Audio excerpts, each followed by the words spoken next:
My name's Scott McClure. My wife, Velda Ratcliffe, my brother-in-law Dale, and my nephew Jeremy Ratcliffe are all partners with us in this business at 7 Jars. My wife's father was born back in 1911. He operated a nightclub in downtown Charlotte, eventually purchased a farm that later he ended up developing into a golf course. And he told his wife before he passed away that he had buried some things out on the golf course that might help her and the children after he was gone.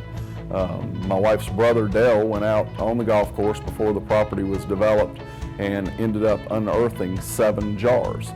But one of the things that was in there was recipes from old moonshiners that he had transported liquor for, and when they couldn't pay his bill, he simply acquired their recipes, and that'll be the basis for some of the products that we make here at 7 Jars now.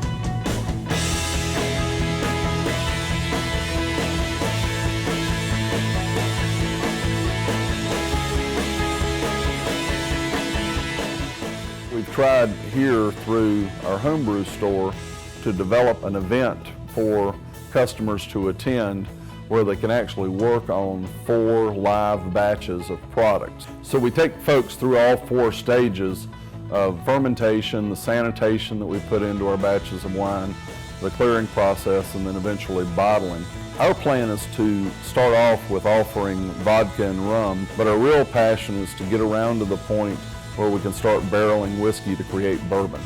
One of the things through our story of 7 Jars is to develop a marketing plan that concentrates around 7 particular recipes that we're very passionate about. One of those being a premixed cocktail called Pickleback. We really like that idea. Doing a spiced rum, we've done an awful lot of research that some folks would call family vacations over the last few years and celebrating a passion for rum in the Caribbean. We just think we can do it a little bit better. Bacardi, watch out for us. I know they're shivering in their boots.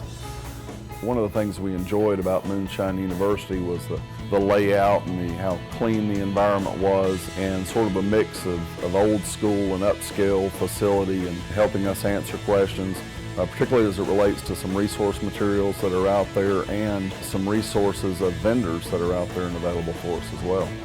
So my father-in-law transported liquor from the state of Florida up to Charlotte and sold it out of his nightclub. He provided liquor for many of the military bases in North and South Carolina. And so we feel like we have a real heritage and a story to tell. We feel like we add a layer of product knowledge to that, particularly with our classes, and taking them in to become not only customers but good friends.